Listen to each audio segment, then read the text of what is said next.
welcome to the MindShimp podcast. Hey Paul, welcome to the MindShimp podcast. How are we doing?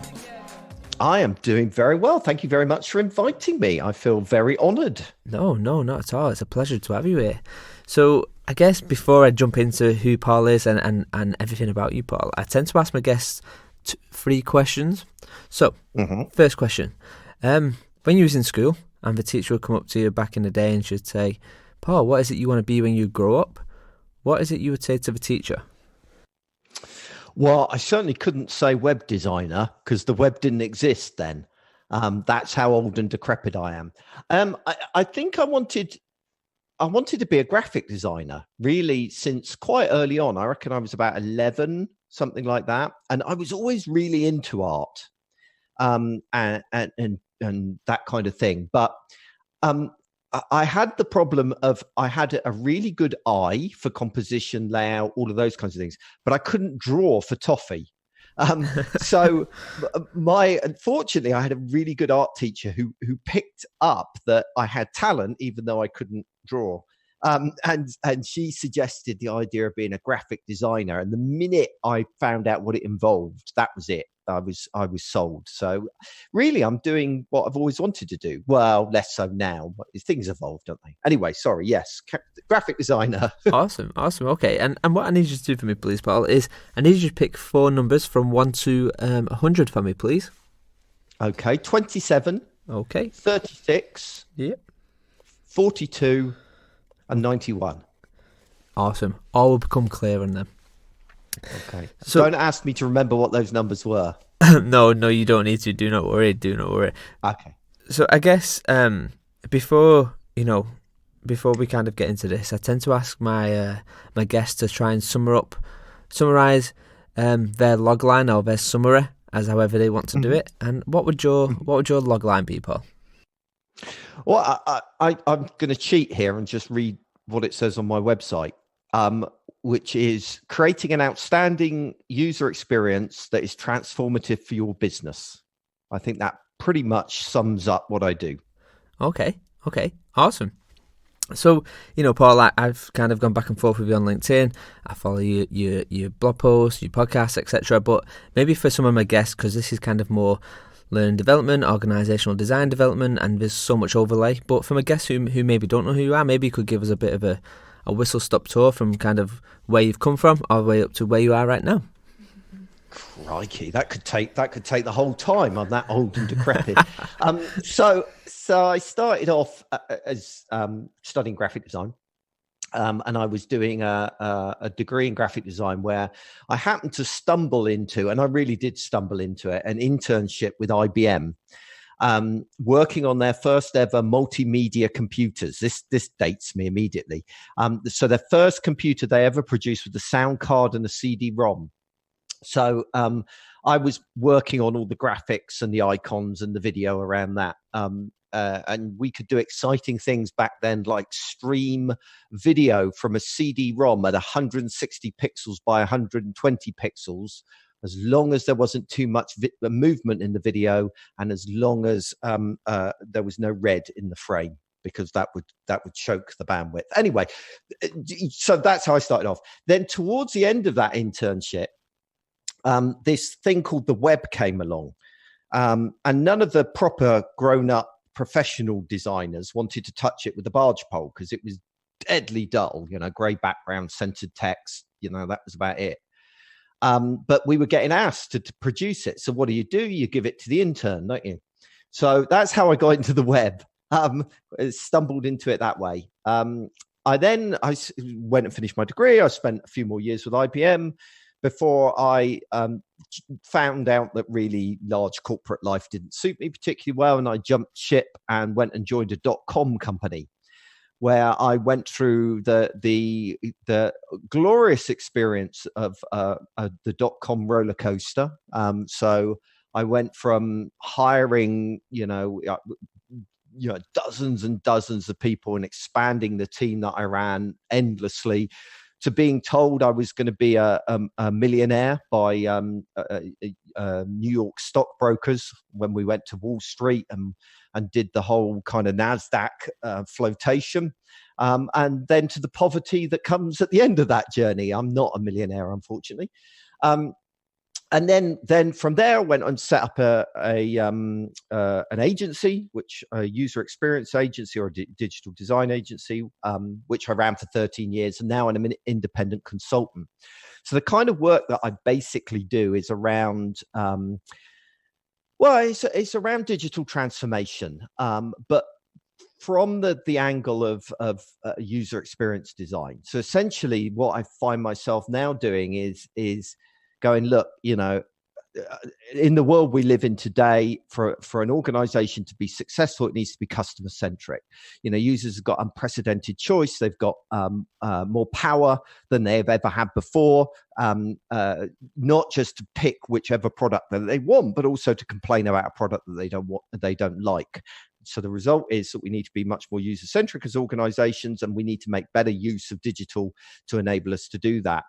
So that tends to be most of the work I do these days. So I've kind of moved from design across into consultancy, and that happened very naturally over a period of years because essentially as a designer, I was coming up against so many organizational barriers that was stopping change, was stopping me implementing ideas. It might be that a client couldn't deliver content because they had to go through so many different, checks and balances before it could get out. It might have been that they were living with legacy IT systems or whatever the barrier was.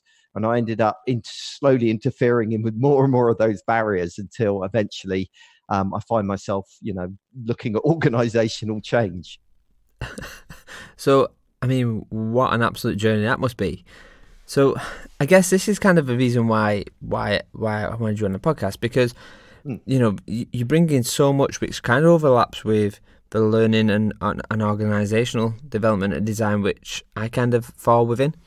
And one of the biggest things which I've kind of been quite vocal about is learning development as a team, if you like, as an industry is always a tad behind, and that's not to go hard on that industry. It just is. And put it one way, design thinking is new to L&D at the moment. It's like the big buzzword of everything. But I guess one of the things which I've kind of said is like, I think the future of L&D as a team should be more around kind of bringing people like service designers, experience designers, and all these other aspects, because I think that one of the things which has kind of kept me ahead of the curve is by looking at what service design is doing, look what experience design is doing and whatnot.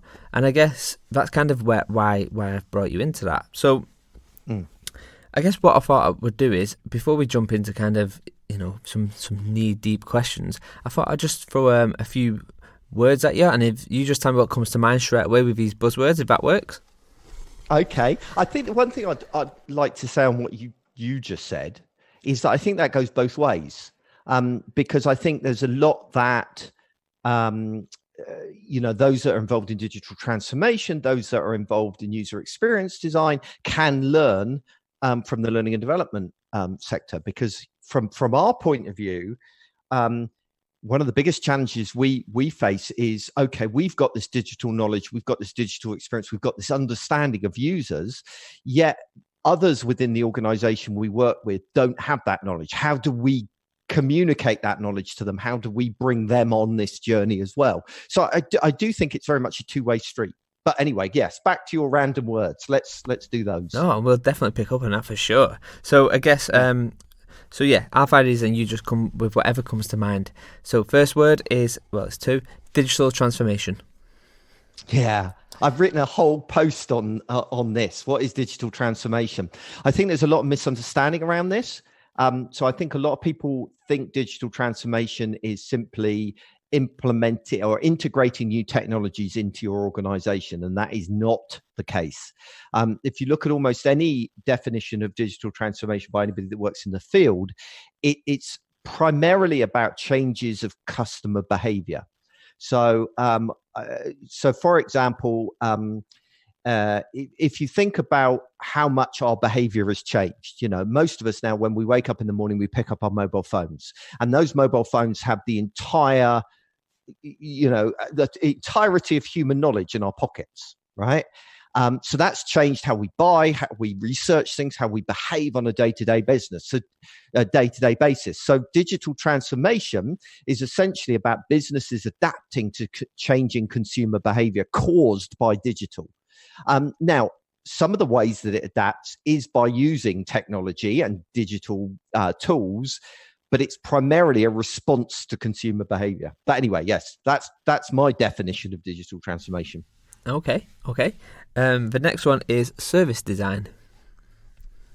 Yeah, service design, for me, it's not quite interchangeable with user experience design, but it's damn close.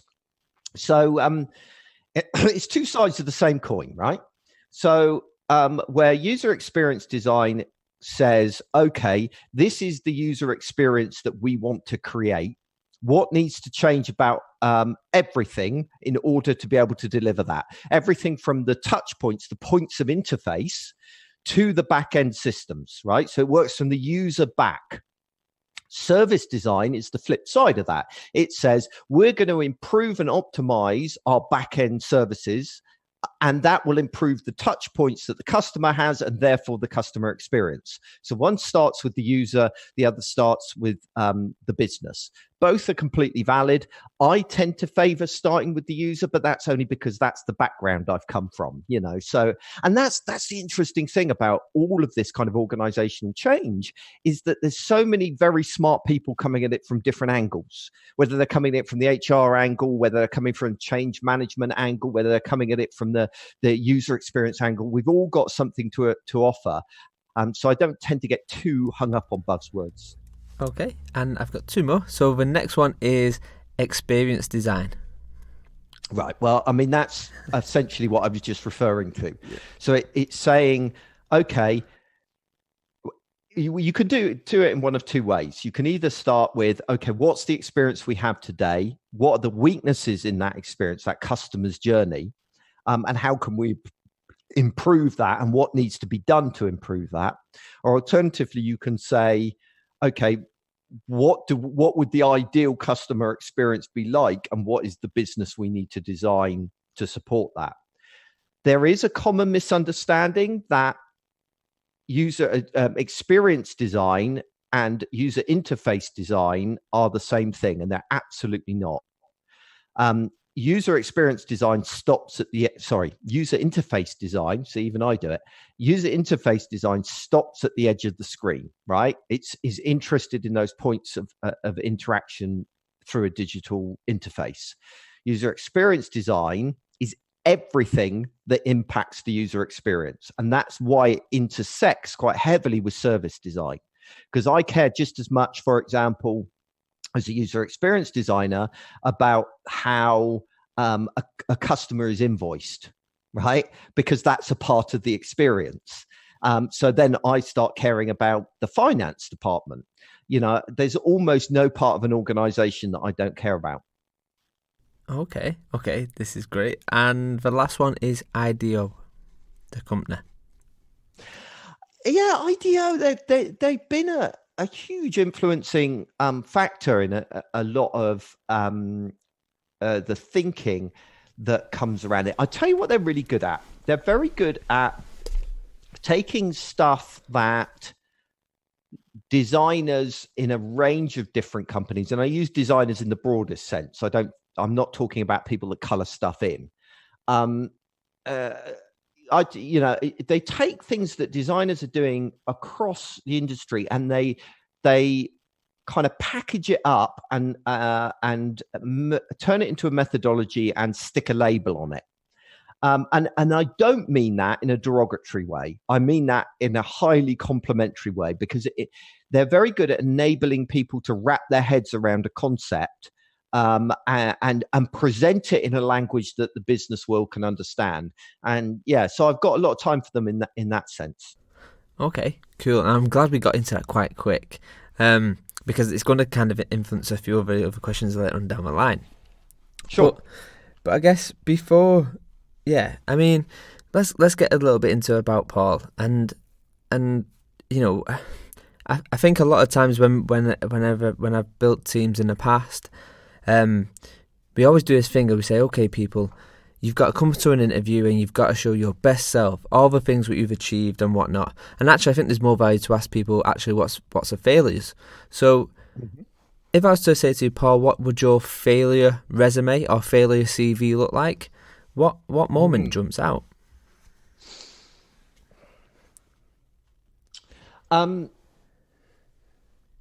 I think I am terrible at managing people, which is why I'm an independent consultant. So for a big chunk of my career, I did have to manage a lot of people, and I don't think I was ever particularly strong at doing that. So I, the one instance you asked me for, an instance that jumped out is that towards the end of the .com company that I ran, I made some terrible mistakes towards the end of that.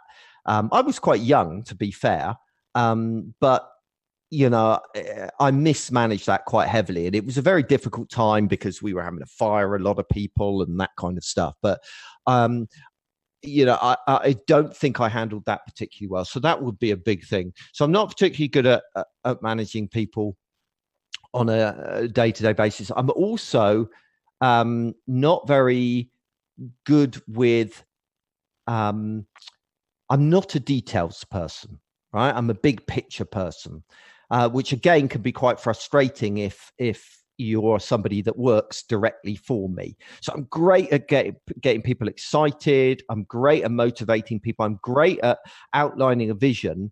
But I'm not always, it's not that I can't do detail, but I lose interest in it. I often describe myself as a small toddler, shiny thing, and then off I go. So I would say those are probably my two biggest weaknesses. Okay. So I guess what's been your most recent personal success? Oh, that's a good question. Let me think. Most recent personal success. I think I have. I always, every time I finish a book, it feels like you've achieved something fairly major. But now I'm like five books in. I think that stops having the same impact that maybe it once did. I think transitioning from running an agency to building a lifestyle consultancy business has been a big transition for me, and that feels like a big success. But then there's also, client work. One of the big things that I've started doing, I know, I've got it. Took me a while. Sorry, you might have to edit that down. So one of the things that I introduced, which to my new business, is I do this mentorship coaching thing.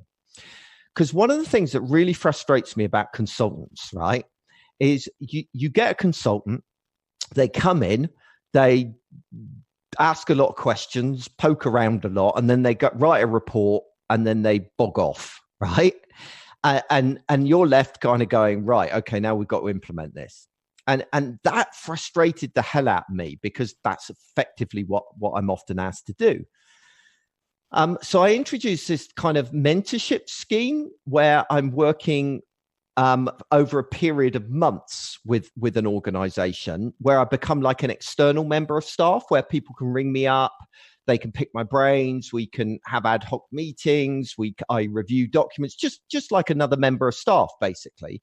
And so what that's enabled me to do is kind of get really embedded in companies and start kind of dealing with well, yeah, it's great what you wrote in the report, but how do I deal with Jim in, procurement that says that we have to do this? Or what about the legal department that says we're not allowed to do that? Or how do I deal with this personality? Or, all the nitty gritty, which makes organizational change so difficult. So coming up with that as a package and as a concept, that I'm really chuffed with. Not only because it scratches a real itch, but that it has made such a difference with the clients that I've worked with like that. It's been so satisfying being able to actually see things progressing, because they've got somebody on their side and somebody backing them up. So often the people trying to create organizational change are like, yes, you've been given the job of digitally transforming this entire organization. Now just get on with it.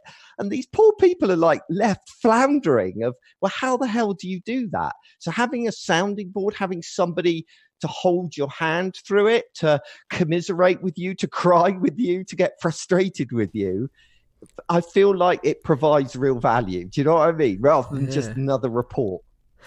And it's really interesting you bring up there kind of like digital transformation. And I think one of the biggest things what we see in kind of corporate environments is we all like to sound a lot more clever than what we are. Like, you know, there's a thing of, for example, you used it kind of digital transformation. People see it as different things, and it's, you know, the right and the wrong way. And actually what it sounds like to me as well is you can bring something what is digital transformation and very kind of up there and kind of nobody really knows what it is, and bring it down and say, actually, this is what it is and this is what it looks like. And that's the trouble. You get senior management teams, right? And this isn't a criticism of senior management teams, but oftentimes when it comes to digital transformation, somebody in senior management has the realization that, look, digital has become absolutely crucial to our success, right? As an organization, and they've had the realization that things need to change, that the business is not suited to working with digital best, right? In the best way possible. And so they've heard this term digital transformation. So they decide that this is a thing that needs to happen.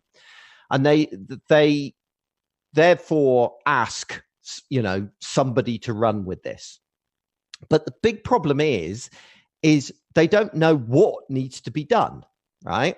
And even if you hire in an outside consultant, you know, the PricewaterhouseCoopers or whatever, they'll come in and they'll write a report. But the real trick is, how does that work for Janice sitting in accounts, or Frank that's, you know, working in the warehouse? Or do you know what I mean? It's how that works on a micro level. What do these people do differently in their jobs every day? And the trouble is that senior management can't answer that because they don't know enough about what digital transformation is. Your outside consultant can't really answer that because they don't know enough about Frank and Janice's jobs. And Janice and Frank can't answer that because they don't know enough about digital. So you're kind of caught in this awkward catch-22, and often it comes back and bites whoever's been made responsible of this change program, right?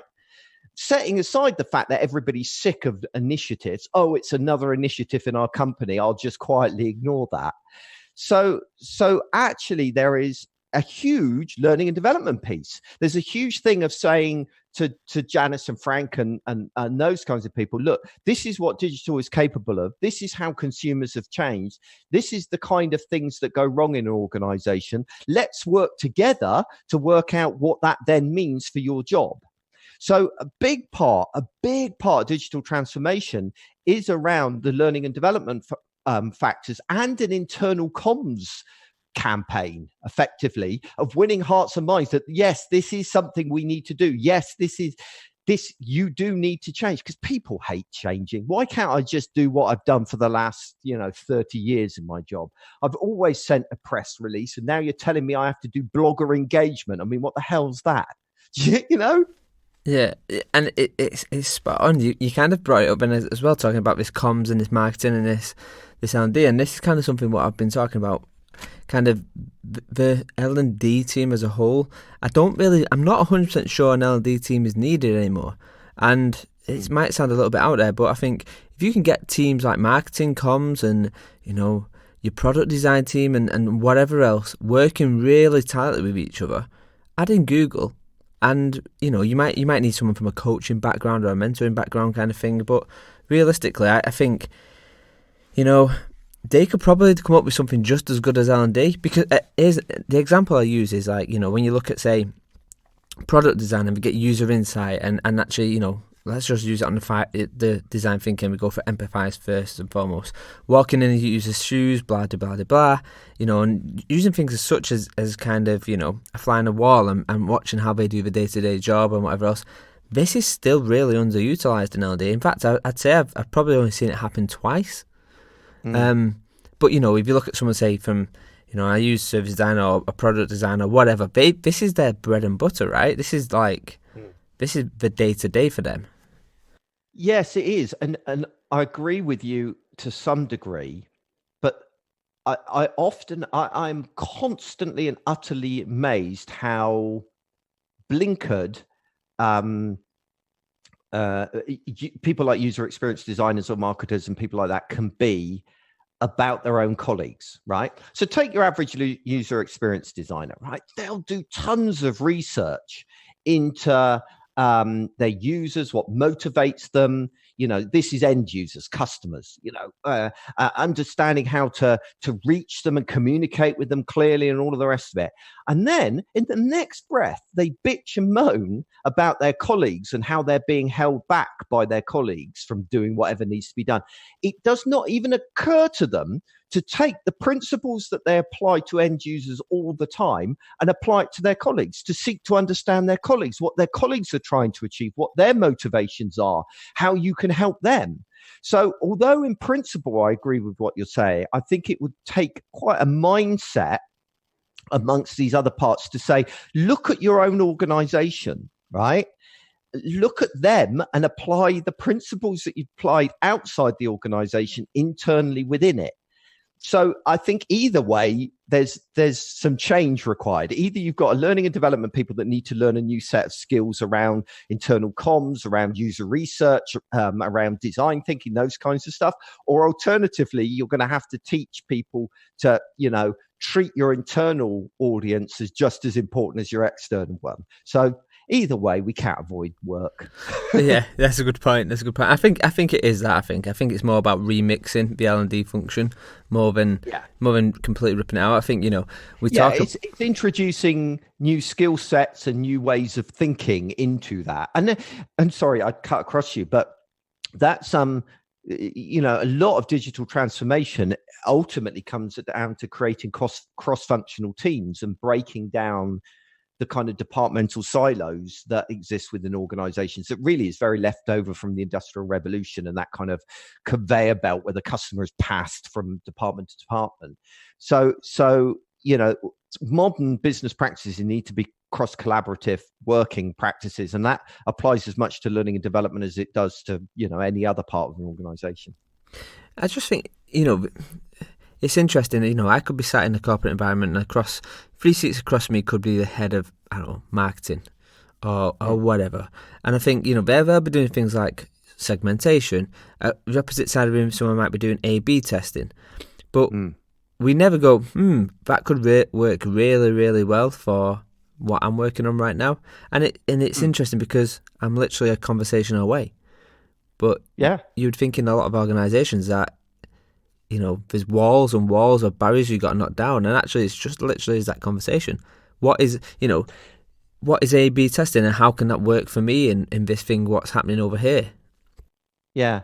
But then you might not necessarily even know that they're doing A/B testing, because why would they tell you? You know, this is the trouble. You've got to have that curious mindset, that desire to constantly know what other people are doing, you know, because otherwise you don't know what might be relevant to you, what might not be relevant to you. Every discipline does this. Every discipline makes this mistake. You know, user experience designers go to user experience conferences and listen to user experience experts, right? Well, they're never going to learn anything new that way then, are they? You know, they need to be going to learning and development conferences. You know, I've become obsessed with things like psychology and marketing and you know, change management and all of these different things, half of which is not relevant to me, but half of it is. And it's only when you start breaking out of your filter bubble, as the cool kids say these days, that you begin to discover that there are all of these other techniques, many of which can be translated and can be brought across. And I think maybe the reason that I've got that built into my DNA is because I was there at the beginning of the web, right? Where there was no precedent There was no history before me. There was no years and years of, well, this is how you do web design. Okay. So we had to look at architecture, print design, marketing. We had to look outside of our own discipline in order to work out how we're going to do this thing called web. And I think that's going away now because user experience design has been around for a while. And so we've got that legacy. So everybody just does what they did before. And learning and development would be another example of that. It's been around a long time. So you just do what the people did before rather than go, okay, we need to look outside to bring fresh perspective into this. Yeah. I think someone once said to me kind of, what questions do you ask? I'm like, why? Why is literally the best question you can ask. Like, why are we doing that? Why are you doing that? What is this? Kind of, it becomes into, and that curious mindset is something what I've got, but it can also be a pain. I find it's also the thing where I have 10,000 ideas going on in my mind, and I'm connecting dots from here to there and going, okay, can you do it? And I guess that's, I do this quarterly meetup, and the idea is that, if you're in product design, come over to our meetup and you can learn about learning development. Yeah. It's kind of... But I tell you, sorry. No, go for it. Carry on. I'll stop interrupting you. I get excited. That's my No, go for it, Paul. Go for it.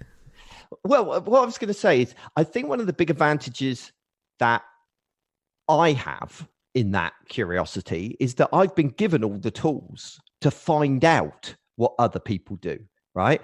Because that's what you do, both as a user experience designer, you've got to learn about your end users, but also as a consultant, you have to spend your time wrapping your head around new organizations. So, if somebody comes to you and they say, well, what questions should I ask? Well, why is a great example. And there's actually a technique called the 5 whys, right?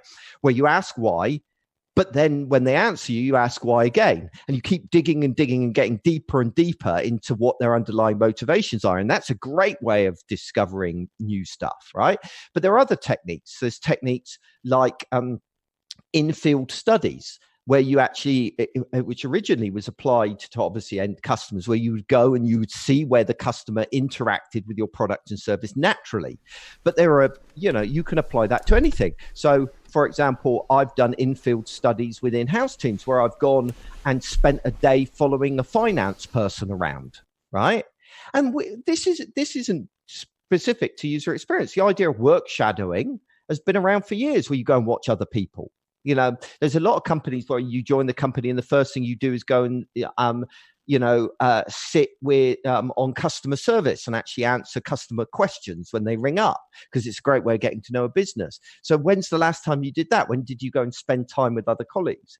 And then, of course, there are things like, you can do empathy mapping or persona journeys for internal groups and start understanding how they work. And you can run workshops around this. So there are lots of ways of kind of understanding other people's jobs and unpacking what they do. And that's when you find those nuggets that you can use. Yeah, it's interesting. Kind of one of the biggest things in L&D right now is kind of actually learning as a thing. So necessarily I don't need to. So I use this example. You don't need to know how to change the light bulb on your car until your light bulb goes, and then the chances are once your light bulb goes, you'll YouTube, find out how to replace your light bulb, and then you'll forget that knowledge until your light bulb goes again. And a lot of time there's this learning elimination where actually I don't need to tell you how to do a light bulb. I just need to be able to direct you in this position where where you can retrieve that knowledge from. And I'm working with a lot of clients who I've worked with in the past. It's really interesting when you really, so when you use a tool like the 5 whys, or you can kind of do this empathy mapping or this journey mapping. And it's interesting once you get in there and you kind of get down, what the initial thing is maybe they want a platform. Actually, once you strip it right back, all they want is a place, a community, a collaboration. And it all comes down. And I use this term, this consumer grade experience, because we have this thing in a moment where work experience is different to outside of work experience, and that should be one thing. It shouldn't be separate. Yeah, and that's the trouble. I mean, one of the big frustrations that I work with a lot of large corporates, and they are constantly hogtied by the tools and experience that they have within their organization. This is why digital disruption happens, where a young upstart company comes in, they do things differently and disrupt an entire sector. So the likes of Uber, Netflix, those kinds of companies. The reason that they were able to achieve what they did is not because they had anything special or anything different. It's that they were able to move in a much more agile way because they weren't constrained by some legacy technology system or some legacy way of thinking that we must do things this way. I mean, a classic example is I'm working with a large pharmaceutical company at the moment, and even to do something as simple as, I don't know, release a blog post, right? Oh, no, let me give you an even better example, right? So I was involved with an organization. I won't say who they were, right? I was involved with an organization to help them undertake digital transformation. The leadership had decided that digital transformation was incredibly important. They'd made it their number one priority for the organization, but nothing was happening, right? It wasn't taking hold. So I came in and we put together a whole, partly a learning and development package, but partly an internal comms package where we were going to work out, how do we bring people on this journey with us? How do we win their hearts and minds? And a small, tiny part of that was we were going to throw together a blog, all right? And we were going to throw up onto this blog bits of inspiration, of stuff that was relevant that people could, check into. They'd get an email newsletter that would encourage them to go to the blog and read a load of stuff. And it was a whole thing we were going to do. And they were like, oh, but creating a blog's difficult. I said, no, we'll just use Squarespace or something like that to put it on live. I could do it in 10 minutes. We could have it up and running. It's only for an internal audience anyway. We'll lock it away so only an internal audience can view it. Oh, yeah, that's great. Oh, but let us do it because otherwise it's going to end up on your credit card. And you're going to have to invoice us for it. 2 weeks later, nothing had happened. Nobody had come back to me over it. So I chased and said, what happened to this blog? And they said to me, oh, well, IT were worried about it's from a security point of view. Finance wanted to be invoiced rather than pay on a credit card. Legal were worried about where the data was going to be held. And it just got really complicated. Now, I told this story at a training session that I was running with the company about the problems of culture and legacy and systems and departments to use it to demonstrate this. And I got off the stage and this woman made a beeline for me and she was hacked off and she was angry at me. She came over to me and said, I was the one that blocked it from IT. And I said, oh, I'm sorry to hear about that. Why did you feel it was a security threat? Well, if it had got hacked by ISIS, they could have covered it with propaganda. And I said to her, one, it was an internal blog, so nobody outside of the company would have seen that anyway. But two, I said, what's the likelihood of that happening? But for her, and this is where it all gets so complicated, right? For her, the likelihood didn't matter because the consequences were so high and the cost of saying no was so low. For her, if it had happened, she would have got fired if she hadn't have blocked it. Okay. But she didn't care, therefore, that it benefited the company as a whole because she was being judged purely on security. So things like remunerations and appraisals and all of this gets pulled into the mix as well. So companies end up getting tied up in their own culture because, oh, we can't do that because, I'm being appraised on this, or you can't do that because that's not our system. So I'm picking all of this kind of stuff. It's incredibly complicated. And this way it becomes this kind of system thinking kind of, it just becomes, the business ends up becoming its own bottleneck for the change what it wants to see. And we see it a lot of times in kind of, I've seen it when working with my clients, kind of this thing of, actually, we want to be like Spotify. I'm like, you're never going to be like Spotify because Spotify's problems is different to yours. And what they're doing there has probably been embedded from a get-go. And, they're fresh way of working and they haven't got this legacy kind of system, this hierarchy kind of just long, dragged out process for just a small change. And it starts becoming that thing of you have great minds in big businesses, what end up becoming to this point where like my ideas, my thoughts, my whatever just can't get through this thick sludge of what is the corporate kind of, the system, so to speak. So then we end up fleeing and going elsewhere and joining in maybe a startup, maybe whatnot. And I just think it's a sad state of affairs, really. And that's one way of addressing that is you create a new culture. You need to create a place for a new culture to just state, if that makes sense. So a lot of organizations then create innovation teams, right? And I do think innovation teams have a place where you separate them out, you protect them from the rest of the organization, say essentially you can do what you want over here. You're almost an independent business. The problem then comes with innovation teams is where they're not integrated back into the business. And they're so removed from it that they never make it back in. So I've worked with a client before that ended up creating a very successful innovation team that created a really successful product. And in the end, that product was they left the organization, it was left as a separate company because they could never work out how to bring it back in because it was run independently for too long. So if you're going to have an innovation team, it needs to be as much a communication and interaction with the rest of the business. Otherwise, you're just creating another business silo. Yeah, and it kind of leads me to a question. I had a guest on here a couple of weeks ago, Paul Fryer. He was the one who actually put me onto you over many moons ago.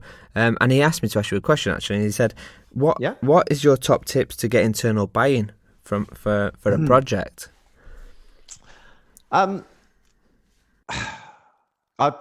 This is the reason I'm finding this hard to answer is I created a set of cards a while back with 52 methods to win hearts and minds within an organization.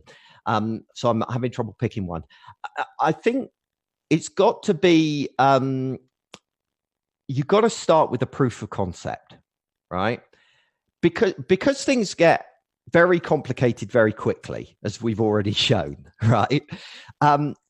You get the cost then becomes incredibly high of change, right? Because you've got to unpick everything from policies to procedures to working practices to remuneration packages to business silos, the whole way. It becomes so big and so complicated that it doesn't ever happen.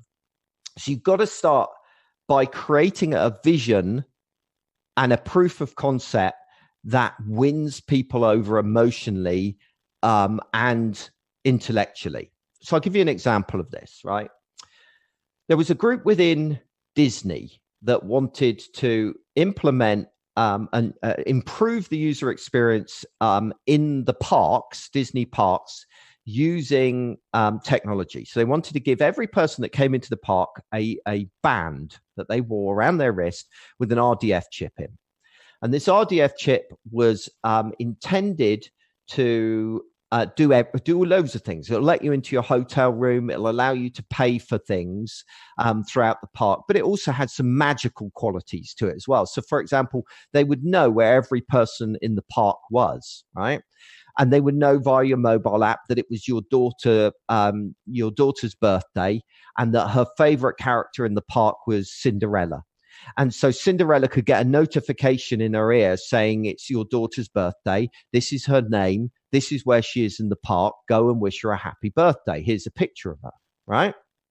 So it do things like that. You could order your food for the cafe and you would go to the cafe, go to the restaurant and they would detect that you're working towards it. They would start your food preparing. As you walked up, the concierge would greet you by name because they know who you are. You could sit anywhere in the restaurant and they'd be able to bring the food to your table immediately because they know where you are in the restaurant. And so it went on. So it was a great idea. The problem with it is it meant changing every hotel door. It meant upgrading everybody's systems. It meant, changing the payment system. It was going to cost Disney about $1 billion, right? So it's an enormous investment, even for a company like Disney. So what they did is they began with a proof of concept. They took a warehouse in the Disney backlot, and they built a mock-up of a park made of balsa wood and people pretending to be park, staff. And they brought in users, and they got their response to it, and they tried them out. Then they brought in senior management, got them to try out.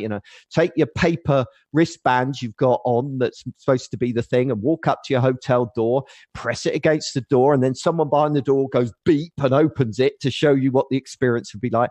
And they trialed it and they tested it, and they got people excited about it. So this idea of kind of rapid prototyping and proof of concepts, I think, is a great way, because it gives you hard data on whether people want this thing, but it also excites internal members of staff, because they know what the end goal is. If you say we're going to digitally transform, that is woolly. It means nothing. But if you show them what that means, then they can imagine it. Then they know where they're going, and they know what they have to do to get there. So Disney fascinate me. So I mean, if someone said to me, you can go and study Disney for 3 months and look at how they build the theme parks, I'm trying to get somebody on here to talk to me about kind of theme park design and stuff like that, because when you look at somewhere like Camelot, Alton Towers, the fact that the experience starts before you even come in, but even in the queue, the queue within the ride, the experience is already there, it's already happening, and this fascinates me. But it reminds me of a story what I was reading a couple of weeks ago, and it was about a ship what's took that kind of approach. You know what you mentioned with Disney, and it was this uber personalized approach, but actually there was and we got talking. It was kind of like, to have this uber personalized approach, there's a balance of how much people don't want to give the data, but they want this personalized approach. And I think that's one of the biggest problems we're seeing right now, is this, I want this personalised experience. We see it in everything we do. Build-A-Bear, for example. You don't go to Build-A-Bear to get a teddy bear. You go for the experience of picking the wool, picking a name, getting a certificate, blah, blah, blah, blah, blah. But, I think this handing over this data is going to be a tricky one, and people's going to have to get their head around it. Very much how it's communicated, in my opinion. It's too often we just ask for data and we don't explain what that data is going to be used for, or why it's going to improve their experience. We don't try and, right, when we sell something, we want money from people, we're very good at explaining why they should give us their money. We're not very good at explaining why they should give us our data, and often there is a fear of it being misused, and we need to make strong promises as well about what we're going to do with that data. I'll give you an example, an internal example, right, of an organization. One of my favorite experiences is by a logistics delivery company called DPD, right? DPD deliver packages to my house every now and again. And their experience is great, because they tell me, you've got this 1 hour slot, and they tell me that the day before. And then on the day, I can actually track the driver going around and actually, how many stops they've got before my house. So if I want to, pop and have a pee, I know the doorbell's not going to ring in the middle. You know what I mean? So it gives me a lot of control as a consumer. Now, I was running a workshop where there were people from the Royal Mail there. And I told this story, and they said that would never happen at the Royal Mail. And I said, well, why not? Why couldn't you, add GPS trackers to your vehicles and do that? The unions won't allow it, right? Why? Because they're worried that we would be tracked, right? And that the drivers would start to be, if they took a fag break or whatever, management were going to tell them off. But I would argue that is simply because there hasn't been, A, it hasn't been sold well enough internally, and B, there hasn't been enough checks and balances. There haven't been, concrete promises that we will never use it for these purposes. And if we do, these will be the consequences on our heads for doing that. And that's the problem. Is I think a lot of times there is a lack of trust, whether it be trust between a company and the consumer or a company and its employees, and there is an expectation from the company side that trust is just there, and it isn't. And we need to earn that right. We need to earn the trust of people, and that takes time, and it takes a solid commitments. It's an interesting one. I think it is that, part of your narrative and your story behind why you want that becomes actually probably one of the most fundamental points before you even ask for it, right? It's storytelling at its best. But I guess moving on a little bit, kind of to kind of a little bit about what shapes you, I guess. Let's pretend you've just bought a billboard, and it's outside a stadium, and 1 million people are going to come out of the stadium and we're going to see this billboard. What message would you put on there? God, blimey, that's a good one. Truth, I know we've been talking from a business perspective. I think I would put something around the subject of empathy and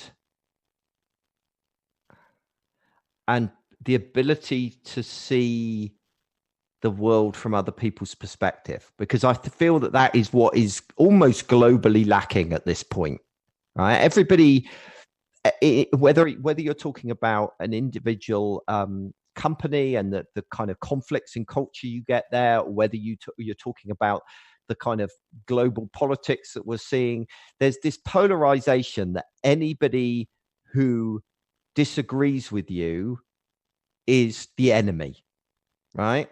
So, routinely now, in the UK at the moment, we're very divided over this whole Brexit thing, right? And I'll be frank, I'm a staunch Remainer, right? I would have, stayed in the European Union. But I take real exception to people like Nigel Farage, who I dislike his politics a lot, but I take real exception to him being called a Nazi, right? He's not a Nazi. He's just a man that disagrees with me. Do you know what I mean? And we become very polarized as a society. And I think we've totally lost the ability to understand other people's motivations, understand what leads them to the place they're at. And even if I completely disagree with them, right, on every level, that doesn't, I still should be able to understand their perspective and where they're coming from. And having that ability to do that is not only would make the world better at a kind of macro level, but it makes your relationships better, both personally and in work as well. We were talking earlier, the big one, right? The big one in my kind of sector is the designer-developer relationship, right? They hate one another, right? Because they're very different characters and they see the world in very different ways. But both viewpoints are perfectly valid. They're just coming at things from a different perspective. Another one is I hear all the time web designers complaining about their clients, that their clients are stupid. No, they're not. They're just smart in different things to you. They come at the world from a different perspective. So I think it'd be something along those lines that I put on the billboard. Is that at all what you were after? Yeah, that's fine. It's okay. Perfect fine. But I guess this kind of leads me on to the next question then. So when we look at, say, something like social media, do you think it's a net positive or a net negative to society? You remember I said I was an intern at IBM. Yep. So I spent a year at IBM and then went back to finish my degree before going back to IBM again. And I came back from that first year with IBM when the web was just beginning to take off. And I was so excited, right? And I wrote my dissertation on the benefits of how the internet could change society for the better, right? How it gave a voice to people that didn't previously have a voice, that it gave access to those that previously, are disabled or housebound or things like that. And in those early days, I was a part of what we called then virtual communities before social media and that kind of stuff existed. And I made friends at such a deep level around the world. I was exposed to cultures and people that I would never have previously known, right? I had friends in China and Iran and Iraq and places like that, that I would never have been exposed to otherwise. And I had such hope for the internet. And if I'm honest with you, I am deeply hurt and disappointed by what the internet has become. And and I shouldn't be surprised, really, because I think any technology just reflects back society. But I think that social media has fundamentally polarized society and has reinforced this kind of extremist attitude and confrontational attitude, particularly Twitter, which again was, I was in the first couple of thousand people on Twitter, and I loved it in the early days. But, I think it is substantially undermined our society at the moment. Now, your question was, is it still a net benefit? I don't think it's either a benefit or a curse. It's how it's used how you use it, isn't it? I mean, it's the old, you can talk the same way about something like guns, it's how you perceive them. It can be used for defense. It can be used to keep your country safe or whatever else, but it can also be used. I honestly can't answer that question. We can't turn back time. It is what it is, but it does make me sad. It really does. Okay. So maybe let's turn this on yourself. So, this question is pretty deep, Paul. So, do you even like yourself? Okay. Yeah, I do actually. It's very easy to look at yourself and you focus on the negative elements of yourself, right? And sure, I do the same, right? So I'm very loud and I'm very brash and I can be a bit insensitive at times.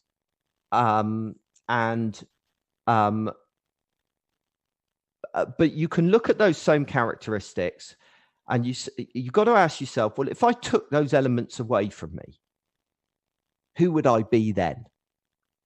And actually, or more precisely, what would you lose? Okay.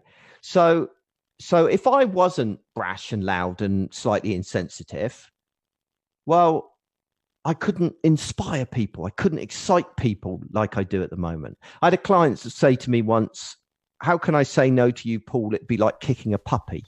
Because my brashness and my excitement and my enthusiasm and my loudness are all interconnected. And even my insensitivity. There are times when you do need to plow on, right? You can't change the world, or even a company or a situation without going, okay, I know that I'm going to upset my people slightly in this situation, but it needs to be done, or there is a greater good in it.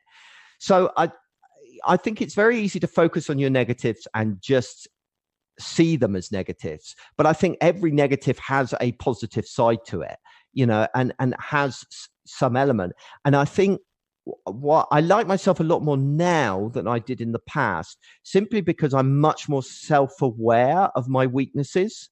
And I think by being aware of them, you begin to learn when you need to temper them and when you need to lean into those things. And so, yeah, I think so. I think I'm pretty happy generally. Okay. What about you? Has anybody asked you this question? Yeah. Actually, it was yesterday, which I was not ready for. Did you answer it on the show, or was that just in personal life? Yeah, no. Okay. I answered it on the show. It was Okay, I won't get you to repeat it then. Yeah, that's fine. Yeah, I was not ready for it. Trust me, I was not ready. No, I know it's a hard question. But I guess kind of one of the other things is kind of knowing about what shapes you and your ideas. And if I was to ask you what book, if you were to give a gift of a book to 5 people, what one book would it be? And this can be maybe the book what you think 5 people should definitely read, or maybe it's a book what's changed you and your personal mindset and you think everybody should read it. Wow. Oh, I've read so many good books. Yeah,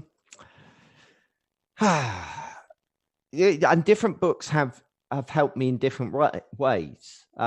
So there's David Allen's Getting Things Done, which is a productivity book.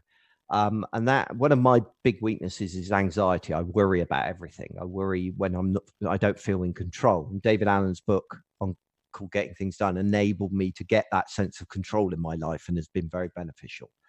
So that's been very good. I've read various books about aspects of psychology that I think have been hugely helpful. And it depends. I mean, am I recommending a book for people's lives or for their work life, or is there any frame of reference, or are you just going to leave me floundering at this point trying to think of something? Yeah, I think okay, let's make it a little bit easier. So maybe you can recommend 2, one personal and one professional. Okay. Do you know what? I think I'm going to go for one that does both. After you tried to make it easier, and immediately I've gone back on it. It's a book that I'm still reading, which is a cheat, really. And it's not an easy book to read because it's quite heavy going. And it's a book called Thinking Fast and Slow, right? Ooh, good book. And it's have you read it? Yes. Yeah. And it's a book on psychology, right? Written by a Nobel Prize winner. And it's fairly heavy going, some of the psychology and stuff that he talks about. But I found it a very good book, and I found it a very good book for multiple reasons. One is it's helped me to know myself much better, to understand kind of fundamental ways that I react in different situations. But it's also helped me to understand other people much better as well. And in particular, what motivates people and how people go about making decisions, right? And I won't get into it too much now, but he basically introduces 2 concepts or 2 systems, he calls them, System 1 and System 2, which is essentially your kind of instinctual reactive system being System 1 and your conscious intellectual system being System 2. And he kind of breaks these down and he explains why, all kinds of things. Why there's more chance of us believing if something is something if it's written in a bold typeface, or why we, judges are more likely to deny parole before lunchtime, and all of these kinds of weird little quirks of human behaviour. And it is quite. It helps make a lot more sense of the world and the people that live in it, I think, is the only way I could describe it. What was your feelings about it? So my feelings was it was a good book, pretty similar to yours. It was more kind of the fact of System 1, System 2 was quite interesting. Yeah. And kind of just the fact of awareness to System 1 and System 2, if that makes sense. When I think he gets in there and talks about kind of more around snap judgments and how the mind makes these quick decisions even when it kind of lacks enough information to make that decision. But I enjoyed it. I preferred the other book, which I always get mixed up with that, and the other one is Black Box Thinking. Have you read that one? No, I haven't. That sounds good. Yeah, Black Box Thinking is awesome. And the case studies what are in it are really good as well. But I enjoyed it. I found it very similar to kind of you. It was a bit. I didn't do it in kind of over a week. It was in and out, lots of in and outs on it, rather than. Yeah. I think at the same time I was reading that, I was reading Nudge as well. Have you read that book? That's an excellent book. So that's a lot more accessible. That one. Yeah. But again, still really, really interesting book. I definitely. That's another one that I would definitely recommend. Yeah. The trouble is, the world's full of too many good books, isn't it? That's the downside of the internet, information overload. Well, this is it. Like another great book. Aware of all these things. Well, I think the best book what I've read this year was The Power of Moments. Have you read that? No, I haven't. Oh, that's a beautiful book. See, stop mentioning books. You're just making my life more difficult by giving me all these books that I should read. I mean, there's so many. Have you read the one from the guy that runs people that do like Toy Story? What's the name of that company? Is it Creative Inc? Yes, Creative Inc. That's the name of the book. Yeah. That's another great book. Yes, is. A totally different type of book again. So I'm just scrolling through my list of books now. So this could go on forever. It's just so many good things. And I think it's interesting, right? Kind of listening to our books, but not necessarily instantly direct to the thing what we do.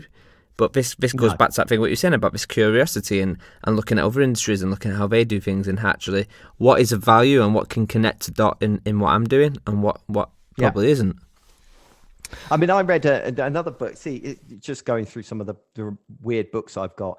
I read Physics of the Future by Michio Kaku, Kaku or whatever his name is, which was nothing whatsoever to do with my career, but really inspired me. So that's, there's just hundreds of them, isn't there? These just kind of inspirational books that just get your mind thinking. What's the really famous one? Tipping Point. The books like that as well. They're not. You don't go away with I'm now going to do this, this, and this because I've read this book, but it seeps into your consciousness and starts influencing the way you view the world and think about things. Yeah, that's what a good book should do, in my opinion. Yeah, definitely. Kind of just switch on that awareness. So I guess 2 more questions, and then I think we're done, Paul.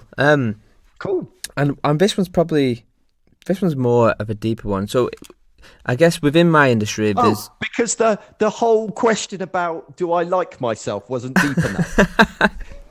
Okay, this might be easy then. This might be really easy actually. But all right, go. But in my industry, there's an element of our industry called e-learning, which is best way to describe it is digital learning, and it gets a bit of a kick in. And the reason behind that is a lot of times they're used in a very dull context of compliance, and it's about getting people to tick that box, say, yes, I know how to put a fire out or whatnot, or GDPR or exit. Yeah. But actually, what we find is there's no learning what comes out of it. There's nothing happens. It's just a tick box exercise. And actually, one of the things which I've been playing around with probably for a couple of months now and chatting with a few people is actually how can we make e-learning better by working with, say, UX designers or UI designers or whatever.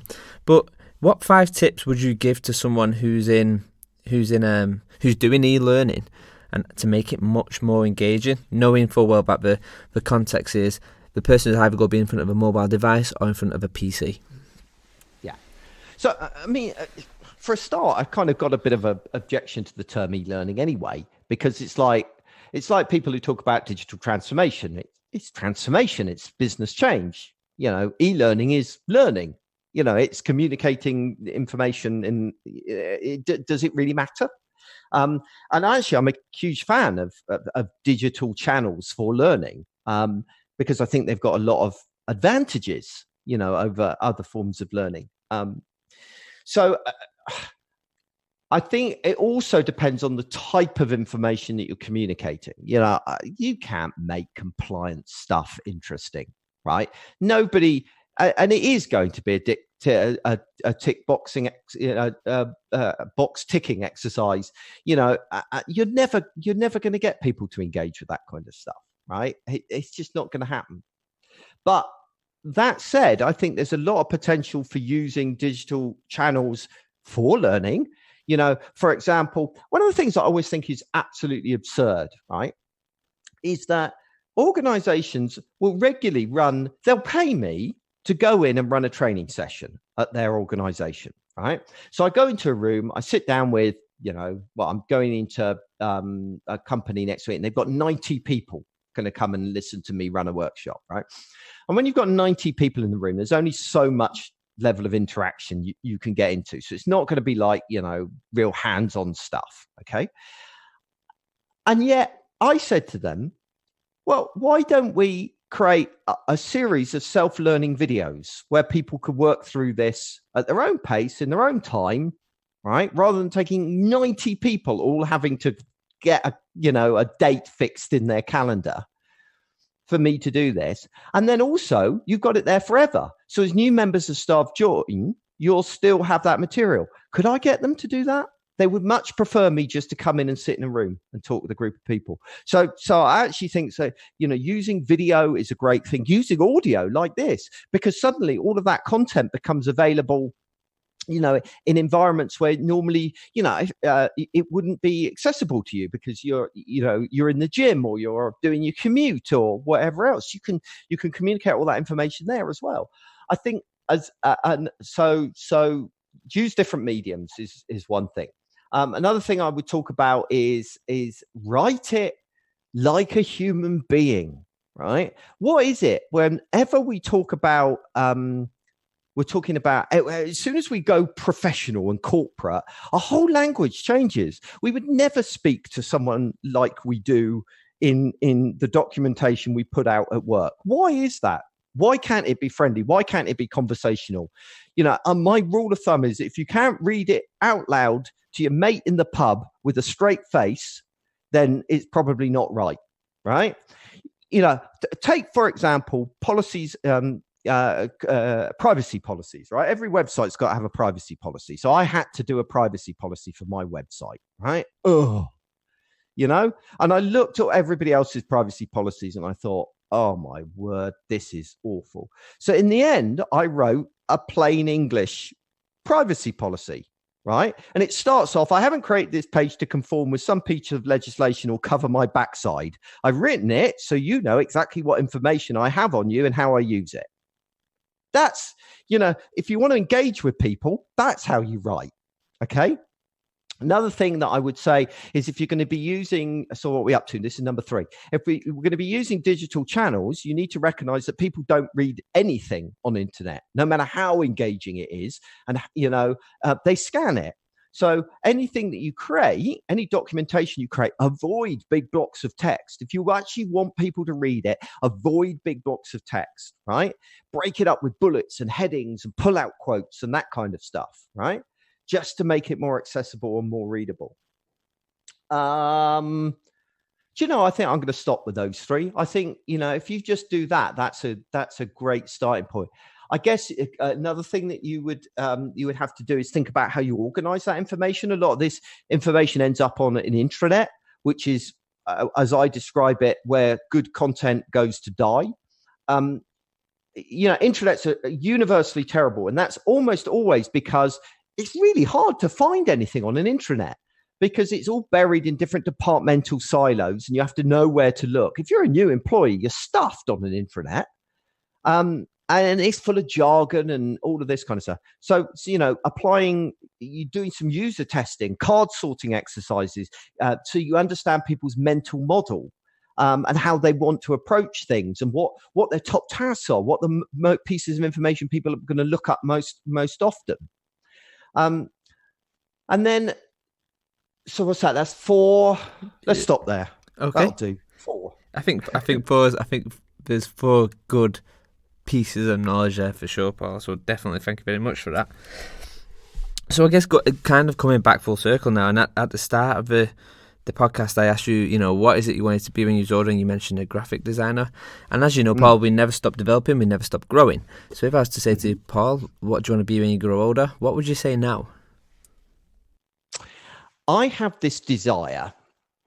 I'm someone that looks to the future and quite a lot. And I want to be doing 2 things that are interrelated to one another. Well, they're basically the same thing, but it works in slightly different ways. I want to get to the point where I'm sitting as a non-executive on a range of different, non-executive director on a range of different companies, advising them on customer experience and digital, right? So many companies now are kind of realizing that digital and customer experience are absolutely crucial to their organizational success, but they can't, for whatever reason, they don't end up with full-time people looking at those roles, right? So, one alternative to ensure that has the priority that it needs to is that you would have a board member who is bringing that perspective, bringing that expertise. And I would love to do that. Okay. But I want to do it for 2 different types of organizations. One, I want to do it for corporate organizations where I want to charge them an obscene amount of money for me to do that. And then my other half of my time, I want to do exactly the same job, but for charities, right? Where I do it for free, right? And actually, I've already started to do that. So I make it clear on my site that if you're a corporate organization, I'm going to charge you a premium so I can discount the work that I do with charitable organizations. And if you look at my client list, there's quite a few charities on it. And at the moment, I'm not at the point where I can do all the charity stuff for free, but that's the kind of direction that I'm heading. That's the master plan anyway. Okay, brilliant. So I guess at the start, I asked you kind of 4 numbers. These 4 numbers tally up to a list of random items. So the idea, Paul, is basically you're on a beach. Well, no, not a beach, a desert island, and you have these 4 items, and you have a toothpaste, face wash, a boombox, and a screw. What are you doing with these 4 items? Face wash, boombox. What are we in the 80s? No. And a screw. Yeah. And I'm on a desert island. That's right. I'm going to die. That's what I'm going to do with those 4 items. I can't see any way of surviving with just those items. I'm not MacGyver. And also, I'm deeply impractical, whatever. So, for example, I'm sure if I was MacGyver, I could turn that boombox into a radio transmitter using the screw to get into it, and that I would save my life that way, and that probably I could live off of the toothpaste until I'm rescued. But to be honest, I'm just going to go with death. I think let's be realistic about it. Awesome. So, Paul, where can people find out a little bit more about what you're up to? I mean, where can they get your books? Where can they get your podcasts, etc.? But the best thing to do is just to go to boagworld.com, BOAG world.com. And you can, my navigation is split into 2, Boag World and Boag Works. And you'll find under Boag World all my podcasts, my blogs. I've been blogging for over 13 years now. Books, that kind of stuff. And under Boag Works, it'll be the professional services I offer, the training, the strategy, the UX optimization, mentorship, that kind of thing. So, yeah. And also it's worth saying that I've got a newsletter that is worth signing up for, because I put out, do this kind of thing, basically share my random thoughts every couple of weeks. And I'm very regimented. So I'm always putting out new content every week. So yeah, it's not one of those periodic blogs where you blog once every 2 years. Awesome, Paul. It's been an absolute pleasure. Thank you very much. No problem. Thank you for inviting me. And good luck with the show. Cheers, Paul. I'll catch you later.